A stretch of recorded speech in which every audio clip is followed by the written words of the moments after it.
Hey everyone, I hope you're having a wonderful day and welcome back to my channel. 我是卡娜. We have a special guest here today. You might have recognized her from our previous video where we shared how you can become a teacher here in Ontario. Let's welcome teacher Zoe. Yay. Hi. So today we're going to do something really fun with you guys. We are going to do true or false about Canadian classroom culture, and you will be the one that's doing the guessing. We are going to find out how similar or how different classroom culture can be. Now, whether you are a student or a fellow teacher, let's dive right in.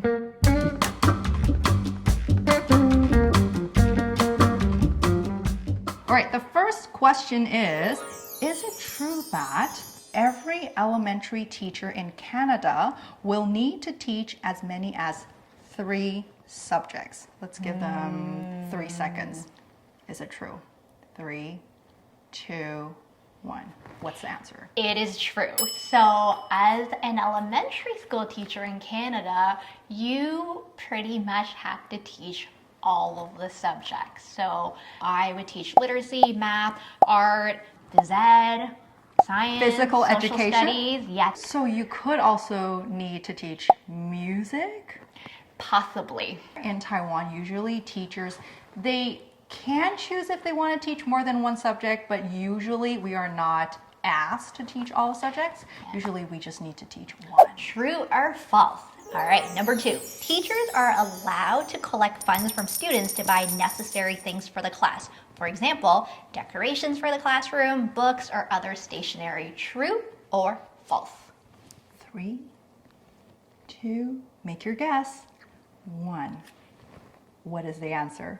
The answer is false. What? In Taiwan, usually for elementary or for middle school or even high school, when I was a student, $50 worth of classroom funds. So every student had to hand it in, and then we would be able to purchase whatever is needed for the classroom or different courses. It's so interesting because it's like the polar opposite in Ontario. So we are not allowed to ask our students for money for stationery or classroom decor because every teacher is given a budget, usually a few $100s, to buy and purchase classroom stationery, whatever you need for the classroom. So that includes pencils for your students, do-it-takes, notebooks, and whatnot. So in the public school system, we do try to provide whatever is necessary so that is equitable and is fair and inclusive, whatever they need to be successful. Question number 3. Teachers can ask students to bring stationery to school. For example, asking students to bring pencils or erasers. 3 seconds. 3, 2, 1. What is the answer? True. So teachers cannot be asking students to bring things to school. Of course, we want to prepare our students. We do try our best to support these students and really teach them those lifelong skills. Bring your pencil, be ready for school. But if they don't have a pencil or they've lost the pencil, I would be providing them with a pencil, or you would have like a classroom like pencil bucket for students to come and grab a pencil. And of course, like the older you get, the more reminders you'll get. So the reminder is a friendly, all smiles one, not like a, hey, yes, you bring that pencil in. Lots of love. Number 4, if a student is acting out, the teacher can use force to stop the student as long as the student does not get hurt. True or false? When I was in practicum, there was a student that got angry a lot, naturally because, he's still learning, but it got to a point where he was throwing chairs, pushing kids around and all that. If you are in that situation in a Canadian classroom, true or false? What do you think? Teacher Zoe? Okay, no. The teacher cannot put their hands on the student. We are not allowed to use force to handle the situation. Yes. But what if the student is really angry and really pushing everyone? That's a really good question. So for students in a situation like that, they would already have a plan.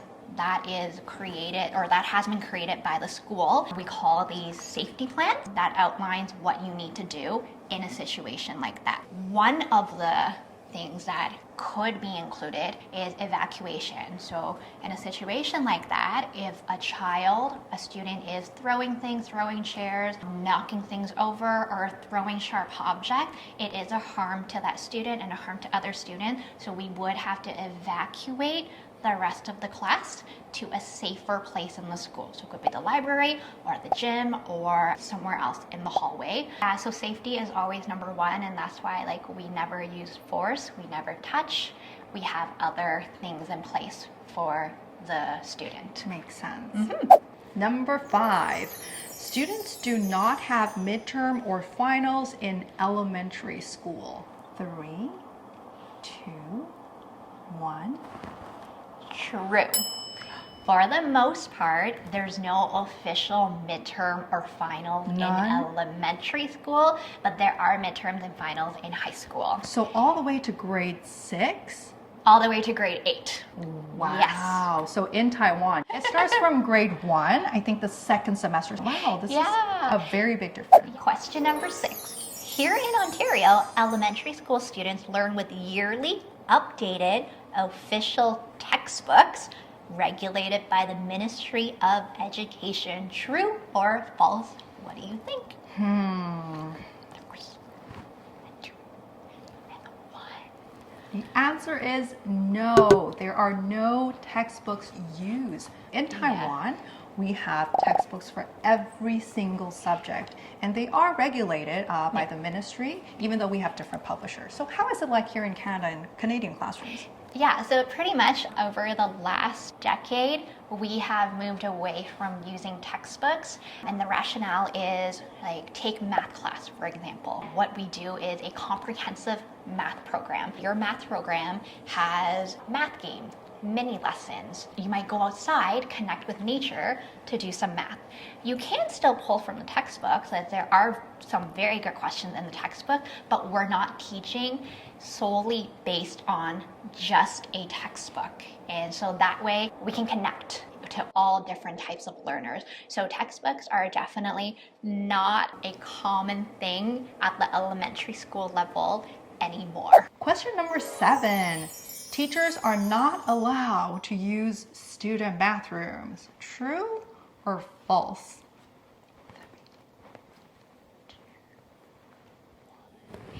True. We are not allowed to use student bathrooms. I've never known a single teacher who wanted to use student bathrooms.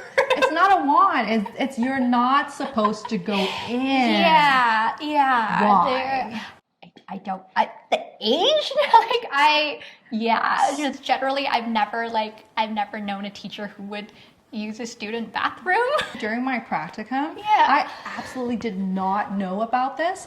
In Taiwan, it's usually the teachers use it if we need to, and I did the same during the practicum a couple times. I think no teacher saw me using the student bathroom until one time. I stepped in, and another teacher hollered. I kid you not, hollered. Hey! You're not a student. Why are you going into the bathroom? I was so shocked. I raised my hand. I was like, I just wanted to go to the bathroom. And she's like, you need to go to the teacher's bathroom. You're not supposed to step in. I got educated afterwards that it could be a safety issue. In Canada, teachers use their own bathroom. We don't cross paths. All right, moving on to the next question. Question number 8. Students need to answer questions asked by the teacher when they are in the classroom. True or false? 3, 2, true or false? The answer is, wait, what is the answer? It's false! Oh, it's false, yeah. Okay, so there is a thing called having the right to pass. That's correct. Ooh. Having the right to pass. I was so shocked when I learned about this term when I was in graduate class. My Asian soul could not take it. I was like, really the right to pass if the teacher doesn't get mad? Yeah, so we try our best to encourage our students to answer. Of course, we want our students to answer, but if they don't answer, they do have the right to pass. I know when my students do pass, me knowing my students, I try my best to ask more questions that's related to the question. So if I ask a question like, what's 1 + 1? And Can I pass? And I'll be like, let's use our strategies that we learned. Can you remember? Let's use our fingers. So more prompting. I'll still pass. I'll still pass. And then I'll be like, Just kidding. That's okay. Like, we will come back to you. And then later, after the whole class lesson is over, I might have a chat with the students to make sure that the student does understand. So the next time they are asked that question, that hopefully they are able to answer. Yeah, so there's so many ways around it. But yes, students do have the right to pass, and we're very respectful. Question number 9. For grades 1 to 3, it is recommended by the Ministry of Education to at least give out homework for 1.5 hours to students to encourage better learning. True or false? 3, 2, 1. False. So basically, for grades 1 to 3, you take the grade and then you multiply by 10. So grade 1 would be 1 times 10. It would be 10 minutes of recommended 10 minutes. Homework. But I've heard you say that it's not every day that you give homework. So pretty much it depends on the teacher too, how much homework, how they work around the recommendation, and what type of homework that they give out. So for me, teaching grade 1 last year, I gave out homework once or twice a week, but every day we would write in our agenda to read at home. And to add to that, in terms of homework, you should never be giving out homework on new material. So homework should always be a practice, things that you've already taught and that you're confident that your students know how to do, even without the help of their guardians or family members or their caretakers at home. All right, moving on to the next question. Question number 10. Once you're a permanent teacher, it is nearly impossible to get fired. True or false? What do you think? I'm guessing. Yes. I'm guessing yes. What do you think? Yes? No? What is no? the answer? Yes. The answer is true. So it is very hard to be let go if you are a permanent teacher. Yes. But there's something interesting we wanted to share with you. Yes, it is nearly impossible. However, if you engage in questionable behaviors and questionable practices, there are consequences. There is something called the Blue Pages where it outlines what the behavior is and what the consequences are. Yeah, So what is the Blue Pages? Is it like a phone book? phone book? Yeah, what is the Blue What year Pages? are we? Did I just accidentally reveal too much information about myself? So basically, it's a little book in the LCT magazine that outlines what the inappropriate behavior was and what the consequences were. Is it basically like a gossip booklet for teachers? Well, it leads you in the right direction of what is expected when you are a teacher. Okay, but truthfully, do teachers read through and be like, oh, look at that. Look at that, teacher. Oh, my goodness. That I cannot say. All right, let's just hope that nobody gets onto the blue book. Be a good teacher. Work hard. All right, that's all the guesses for today. We hope that today's video provided a glimpse of how different classrooms can be in different countries. And obviously there are pros and cons to every education system, and what I spoke to today is based on my own experience. Of course, it would always be helpful if we are all open-minded and learn to appreciate the strengths and uniqueness of each system. Now, if you want to learn more English, you can go ahead and follow me on Instagram at iamcanako. If you want to show more support to this channel, you can click on the super thanks button and make a contribution. Any contribution would be greatly appreciated. Thank you for tuning in, guys. Have a wonderful week. We'll see you soon. Bye, guys.